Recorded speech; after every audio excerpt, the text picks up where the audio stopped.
आप सभी को कृष्ण जन्माष्टमी की हार्दिक शुभकामनाएं। मैं हूं आपके साथ रेशु त्यागी। देश भर में जन्माष्टमी का उत्सव धूमधाम के साथ मनाया जा रहा है। मथुरा में श्री कृष्ण जन्म स्थान फूलों के साथ सजाया गया है। देश के अन्य कृष्ण मंदिरों में भी जन्मोत्सव की तैयारियां धूमधाम के साथ की गई हैं।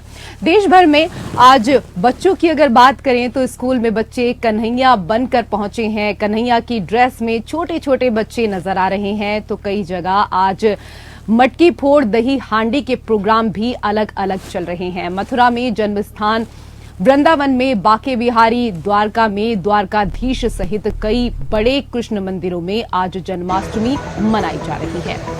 महाराष्ट्र में मुख्यमंत्री एकनाथ शिंदे ने इस साल दही हांडी उत्सव के लिए गोविंदा नाम से कंपटीशन का आयोजन किया है, जिसमें जीतने वाले को कैश प्राइज भी दिया जाएगा। कृष्ण जन्माष्टमी और G20 के चलते गाजीपुर फूल बाजार में फूलों की बिक्री बढ़ गई है। और तो पूरे देश में आज जन्माष्टमी की धूम देखने को मिल रही है। चारों तरफ जहां भी देखें, आज अगर कोई आवाज चारों तरफ से आ रही है तो वो जय कन्हैया लाल की, हाथी घोड़ा पाल की। और सबसे ज्यादा जो उत्साह है वो बच्चों के भीतर नजर आ रहा है, क्योंकि छोटे छोटे बच्चे आज भगवान श्री कृष्ण और इसके साथ ही राधा रानी बने हुए नजर आ रहे हैं। स्कूलों में, मंदिरों में आज झांकियां निकाली जा रही हैं और पूरे देश में मंदिरों से कुछ इसी तरह की तस्वीरें नजर आ रही हैं। हर कोई अपने आराध्य देव भगवान श्री कृष्ण को आज मनाने में लगा हुआ है। अपने अपने तरीके से हर कोई पूजा कर रहा है, अर्चना कर रहा है, प्रार्थना कर रहा है।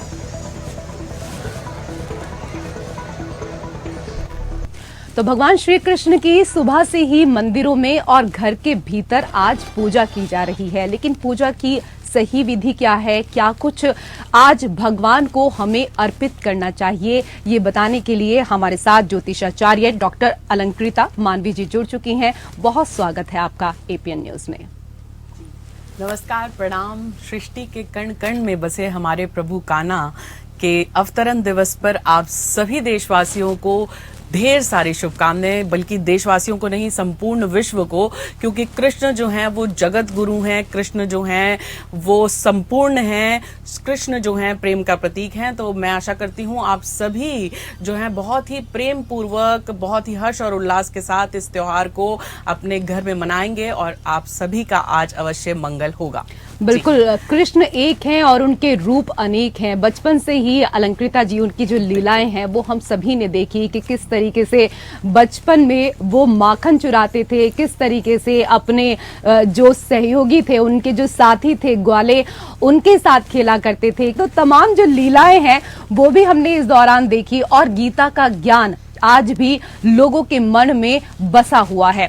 लेकिन अगर आज बात करें भगवान कृष्ण की पूजा को लेकर, तो आज क्या कुछ होना चाहिए?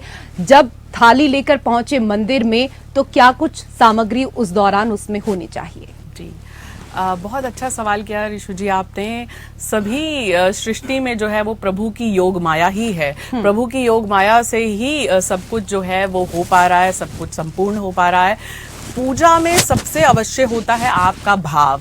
आप किस भाव से प्रभु को याद करते हैं, स्मरण करते हैं। भाव के साथ साथ अगर आपके हृदय में प्रेम है प्रभु के लिए, तो प्रभु आपके जो भी, आप जिस भी भाव से, जिस भी तरीके से पूजा करेंगे उसे स्वीकार अवश्य कर लेते हैं। क्योंकि प्रभु जो है बहुत सरल हैं, प्रभु को पाना भी बहुत सरल है। लेकिन कुछ नियम कायदे, पूजा विधि अवश्य हम उसका पालन करते हैं। खासकर जब प्रभु का अवतरण दिवस हो, प्रभु सृष्टि में आए, इस दिन प्रभु का जन्म दिवस मनाया जाता है। तो खासकर कुछ चीजों का जो मैं बताऊंगी आपको खास ख्याल ये रखना है कि कुछ लोगों के घर लड्डू गोपाल जी प्रभु के बाल रूप में विराजमान होते हैं, कि कई घरों में जो है वो राधा कृष्ण की मूर्ति होती है। तो ऐसे में आप जो है एक पूजा की थाली में एक भोग का सामान, प्रभु के भोग का सामान अलग कर लें, जिसमें कि प्रभु को जो अत्यंत प्रिय है वो है माखन और मिश्री, प्रभु को प्रिय है पंजीरी, प्रभु को प्रिय है सफेद रंग की कोई भी मिठाई। आप घर पे भी उसे बना सकते हैं, आप बाजार से ला सकते हैं। और प्रभु को प्रिय हैं कुछ पीले रंग के फल और साथ में कुछ पुष्प और मेवा।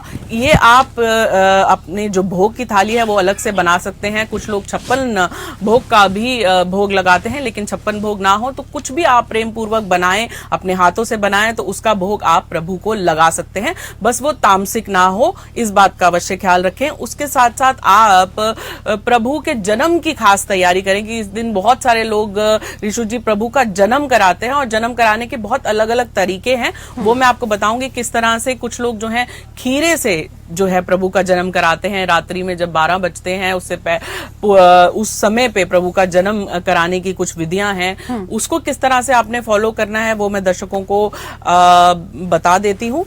अभी जैसे अभी आपने खीरे को लेकर यहाँ पर बात की, तो हमने देखा कि जब जन्माष्टमी में भगवान श्री कृष्ण का जब जन्म हो जाता है तो उसके बाद खीरे का और दूध मिश्रित प्रसाद भक्तों को दिया जाता है। तो खीरा क्यों दिया जाता है ये भी बताइए हमारे दर्शकों को। देखिए, खीरे को उस वक्त जैसे हम जब भी कोई शिशु होता है तो उसकी नाल काटी जाती है डॉक्टरों द्वारा, तो हम उसे नाल मानते हैं और उसे किसी चांदी के सिक्के से या नॉर्मल सिक्के से हम काटते हैं, और इस मनोभाव के साथ काटते हैं कि हम प्रभु का जन्म करा रहे हैं, हम प्रभु का अपने घर में जो है प्रवेश करा रहे हैं। जी, ये तो आपने बहुत अच्छी जानकारी दी, क्योंकि बहुत सारे लोगों को इसके बारे में जानकारी नहीं थी। खीरे का प्रसाद मिलता है ये तो सबको पता है, लेकिन क्यों मिलता है, इसके पीछे क्या कारण है, ये भी आपने यहाँ पर स्पष्ट कर दिया। कुछ और चीजें हैं जो आपसे हम समझना चाहेंगे, क्योंकि कहा जाता है कि भगवान श्री कृष्ण को सबसे ज्यादा अगर कोई चीज प्रिय है तो वो है मोर पंख, जिसको वो हमेशा अपने सिर के ऊपर धारण करते हैं। तो आज के दिन कहा जाता है कि भगवान श्री कृष्ण को मोर जरूर अर्पित करना चाहिए, उसका पंख। इसके साथ ही तुलसी भी जरूर आज अर्पित करें। तो इसके पीछे क्या कुछ कारण है और किस तरीके से उनको ये अर्पण करना चाहिए, सुबह में ही या फिर जब भगवान श्री कृष्ण का जन्म होता है उसके बाद? देखिए, जो भी पवित्रता से जुड़ी हुई वस्तुएं हैं, और प्रभु श्री कृष्ण को जिस तरह से मोर पंख अति प्रिय है, जिस तरह से आपने बताया कि प्रभु को माखन मिश्री अति प्रिय है, तो ये शुरू से आदिकाल से चला जा रहा है कि मोर पंख उनके मुकुट पे हमेशा विराजमान होता था। उन्हें बांसुरी अति प्रिय थी, तो जो भी प्रभु को प्रिय चीजें थी, और मोर पंख अपने आप में जो है वो पवित्रता का प्रतीक होता है। आप खुद ही देखते हैं कि मोर पंख इतना मोहक होता है, लेकिन प्रभु से मनमोहक तो इस पूरी सृष्टि में कोई नहीं है। प्रभु की चमक जो सूर्य की चमक है, उस तरह की उनकी चमक कही जाती थी कि उनके मौजूदगी में सब कुछ अपने आप में जो है वो पूरा वातावरण बदल जाता था। और आज भी 5000 वर्ष पूर्व भी हम श्री कृष्ण की उस उपस्थिति को महसूस करते हैं। इसीलिए श्री कृष्ण की जो प्रेजेंस है वो सिर्फ भारतवर्ष में नहीं, विश्व भर में श्री कृष्ण का ये जन्मोत्सव मनाया जाता है, और बहुत ही हर्षोल्लास के साथ मनाया जाता है, क्योंकि कृष्ण का नाम सुनते ही हमारे मन में जो है एक अलग सा प्रेम भाव, एक अलग सा हर्ष और उल्लास, एक अलग सी भावना सभी की चेतना में जग जाती है। इसीलिए आप देखते हैं कि international society of Krishna consciousness ने पूरे विश्व भर में जो है वो कृष्ण को की स्थापना कर दी है मंदिरों की। जी। और इस बारे में अगर बात करें तो देखिए, श्री कृष्ण को जो चीजें, जो भी पवित्रता से जुड़ी हुई चीजें हैं वो प्रतीक हो जाता है, और शुद्धिकरण भी होता है। हम मोर पंख जब घर में लेकर आते हैं तो मोर पंख अपने मंदिर में स्थापित करने से बहुत सारी चीजें, बहुत सारा वास्तु दोष, बहुत सारा जो ग्रह कलेश है वो खुद ब खुद दूर हो जाता है। जी, अभी आपने बंसी की यहाँ पर बात की, तो बंसी को लेकर देखिए ना, अक्सर गोपियां और राधा भी उनके लिए गाती थी कि तेरी बंसी की धुन सुन के मैं बरसाने से आई हूँ। तो सिर्फ बरसाने से ही नहीं, बल्कि क्योंकि आज तो एक ऐसा दिन है जहां विदेशों से भी मथुरा वृंदावन में भक्तों का तांता लगता है, और सिर्फ एक बार उनके दीदार के लिए लंबी लंबी कतारें लगाए हुए भक्त नजर आते हैं। तो क्या आज श्री कृष्ण को बंसी भी तोहफे में दी जा सकती है? जी, हम उन्हें क्या न्यौछावर करेंगे जिन्होंने हम जिनसे बने हैं, वो तो खुद ही अपने आप में संपूर्ण हैं, पूरक हैं। उनका नाम लेने से हम पूर्ण अवश्य हो सकते हैं। हम एक मंत्र का उच्चारण करते हैं जो पूर्णता से जुड़ा हुआ है। ओम पूर्णमदा पूर्णमिदम पूर्णस्य पूर्णमादाय पूर्णस्य पूर्णमादाय पूर्णमेवावशिष्यते। ओम शांति शांति। यानी कि अगर कोई हमें पूर्ण कर सकता है तो वो सिर्फ ईश्वर है। श्री कृष्ण का नाम मात्र ही अपने आप में संपूर्ण है। 16 कलाएं वो संपन्न थे, तो 16 कलाओं में संगीत जो है वो एक अपने आप में सबसे सुंदर कला है। तो संगीत वो जानते थे, देखिए अपने हाथ से वो चक्रव्यूह चलाना जानते थे, लेकिन फिर भी उन्होंने बांसुरी को चुना। तो बांसुरी यानी संगीत, तो अपने घर में आप भजन करें, कीर्तन करें, नाचें, गाएं और बांसुरी संगीत की तरह अपने घर को संगीतमय करें, ये इसका प्रतीक है। और बांसुरी अपने घर में रखें। बांसुरी घर में रखने से जो है कलह कलेश घर में से दूर होते हैं। बच्चे जो हैं वो छोटे छोटे बाल गोपाल के रूप जिनको हम बनाते हैं आज के दिन, वो बांसुरी बजाएं तो अवश्य घर से जो है वो दरिद्रता और दुख दूर भागते हैं। बिल्कुल, शस्त्र और शास्त्र दोनों की अगर बात की जाए तो हर चीज में भगवान श्री कृष्ण निपुण थे। लेकिन आज क्योंकि उनका जन्मोत्सव का दिन है, तो आज तो वो एक छोटे से रूप में प्रकट हो रहे हैं। ऐसे में छोटे से कन्हैया को आज किस किस चीज का लगाए भोग, ये भी हम आपसे जानेंगे। करो सब मिलकर तैयारी, आ रहे हैं बाके बिहारी। जी हाँ, कृष्ण के जन्मोत्सव की तैयारियां पूरे देश में धूमधाम के साथ की जा रही हैं। और ऐसे में आज जब भगवान श्री कृष्ण प्रकट होंगे तो उनको किन किन चीजों का भोग लगाया जाएगा, इसके बारे में हमें यहाँ पर जानकारी दे रही हैं ज्योतिषाचार्य डॉक्टर अलंकृता मानवी जी। अलंकृता जी, अगर हम घर में देखें तो अक्सर हमने देखा है कि घर में जब छोटा बच्चा होता है तो बुआ के हाथों उसको शहद चटाया जाता है। और शहद इसलिए चटाया जाता है हमेशा कि वो मीठा मीठा बोले, हमेशा अच्छा अच्छा रहे। तो क्या भगवान श्री कृष्ण जिनके घर में है बाल गोपाल के रूप में, वहां पर भी आज बुआएं शहद चटाएंगी या फिर घर के और लोग भी उनको शहद चटा सकते हैं? और क्या कुछ उनको आज भोग लगा सकते हैं? देखिए, हमारे योगेश्वर प्रभु श्री कृष्ण जो हैं वो स्वयं प्रेम का प्रतीक हैं। और आज के दिन खासकर क्योंकि उनका जन्मोत्सव है, तो देवकी के द्वारा उनका जन्म हुआ, लेकिन उन्हें पाला यशोदा मैया ने। तो आज के दिन जो माताएं हैं, बहनें हैं, बुआएं हैं, उनका एक खास पर्व होता है ये। उनको आप प्रभु को तो हम पूज ही रहे हैं, लेकिन उनका आशीर्वाद लेना अति उत्तम रहता है। उनसे उनको कुछ भेंट करें, उनसे प्रेम संवाद करें, उनके साथ कुछ वक्त व्यतीत करें, तो आप का कल्याण अवश्य होगा। क्योंकि माताओं बहनों का आशीर्वाद जो भी लेता है उसका कल्याण तो स्वयं हो ही जाता है। और अब बात करते हैं कि किस तरह से प्रभु को आपने बताया शहद के साथ साथ जैसे हमने बताया कि पूरा भोग लगाने की प्रभु को विधिवत लगाया जाता है। उससे पहले प्रभु को जब 12 बजते हैं तो जैसे खीरे का हमने अब महत्व बताया, बहुत लोग खीरे के साथ प्रभु का जन्म कराते हैं। उस जन्म कराने के बाद पंचामृत से उन्हें स्नान कराया जाता है। वैसे तो सुबह भी जन्माष्टमी वाले दिन प्रभु की जो लड्डू गोपाल आपके पास हैं उनको स्नान कराया जाता है, लेकिन खासकर जब 12 बजने के बाद जन्म के बाद पंचामृत ले लीजिए। पंचामृत में आपका खासकर जो है वो दूध, दही, शहद और साथ ही में आपका गंगा जल, ये सब आप लेकर प्रभु को तरीके से बहुत ही विधि पूर्वक आप जो भी मंत्र आप प्रभु का मानते हैं, ओम नमो भगवते वासुदेवाय या श्री कृष्ण गोविंद हरे मुरारी हे नाथ नारायण वासुदेवा, या जिस भी कृष्ण के मंत्र को आप उच्चारण करते हैं उनके मंत्र उच्चारण या कीर्तन के साथ आप लड्डू गोपाल जी को या फिर श्री राधा कृष्ण को आप पंचामृत से स्नान कराएं। स्नान कराने के पश्चात आप एक पीड़ा ले लें। आप जो खासकर रंगों का खास ख्याल रखें कि अच्छे अच्छे सुंदर सुंदर रंगों का प्रयोग करें। पीले रंग का प्रयोग आप कर सकते हैं, गुलाबी रंग का प्रयोग कर सकते हैं, लाल रंग का प्रयोग कर सकते हैं।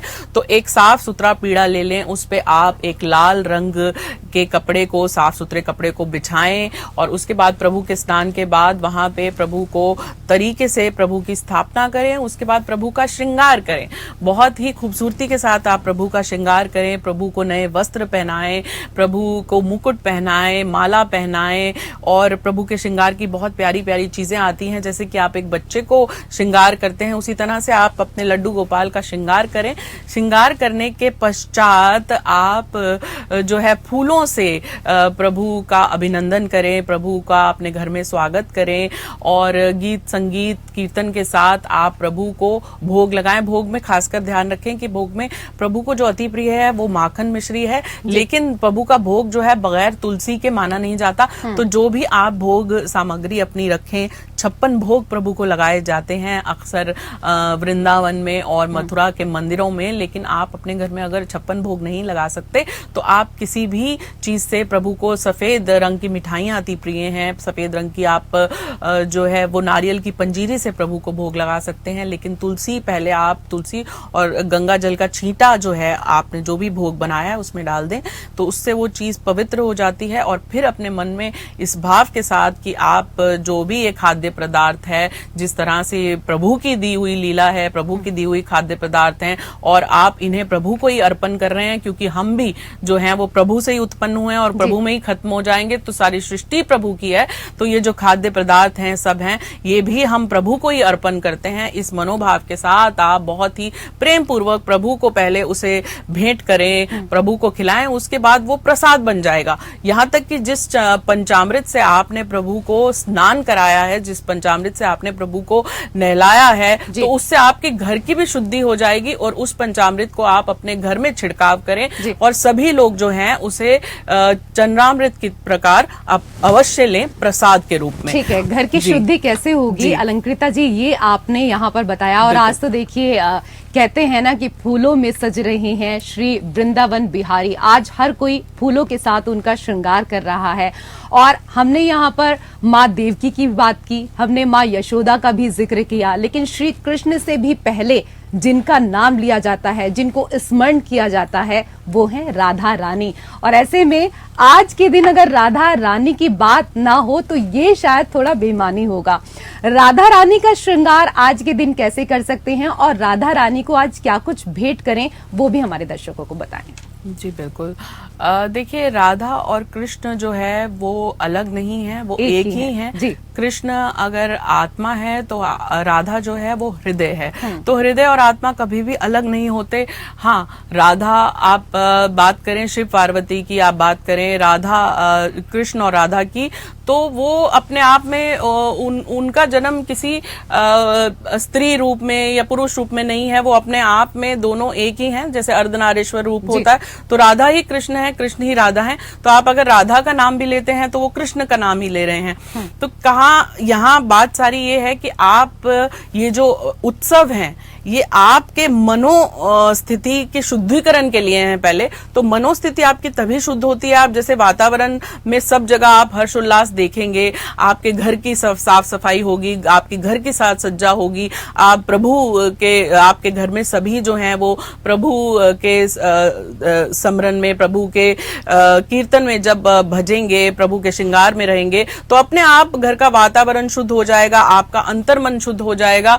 तो इसीलिए ये उत्सव जो है वो अत्यंत महत्वपूर्ण है, और इनमें भाग लेना अपने आप में जो है वो अत्यंत आवश्यक हो जाता है हर हिंदू धर्म से जुड़े हुए घर परिवार के लिए। बल्कि आजकल तो जो है आप देखेंगे कि विदेश से भी बहुत से लोग जो हैं वो जुड़ रहे हैं कृष्णा कॉन्शियसनेस से, और कृष्ण से मनमोहित होकर वो कृष्ण को, हमारी भागवत गीता को पढ़ के वो समझ रहे हैं कि भागवत गीता जो है वो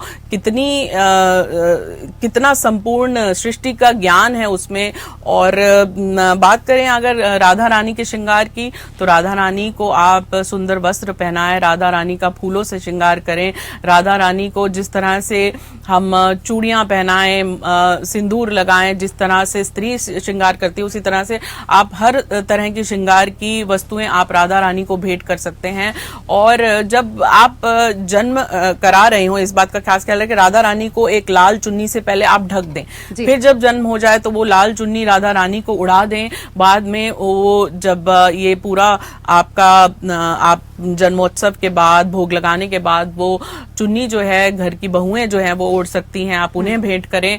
और राधा और कृष्ण में दोनों में फर्क नहीं है, तो राधा का नाम लेने से कृष्ण मिलते हैं ऐसा कहा जाता है। और राधा को तो कहते हैं राधे राधे, यानी कि राधे राह दे। तो जीवन को जो राह दिखाती है वो है हमारी सभी की प्रिय राधा रानी, राधे राधे। और राधा रानी का श्रृंगार किए बिना तो कृष्ण का श्रृंगार भी अधूरा रहता है। बहुत ही सही कहा आपने। और इस उत्सव को हम किस तरीके से और खास मना सकते हैं ये बताने के लिए आपका बहुत बहुत शुक्रिया डॉक्टर अलंकृता मानवी जी। तो भगवान श्री कृष्ण से आप सबके लिए यही प्रार्थना करते हैं कि आप सभी हमेशा स्वस्थ रहें और भगवान श्री कृष्ण आपके जीवन में हमेशा प्रसन्नता लेकर आएं। इसी के साथ इस खास पेशकश में मेरे साथ फिलहाल इतना ही। नमस्कार।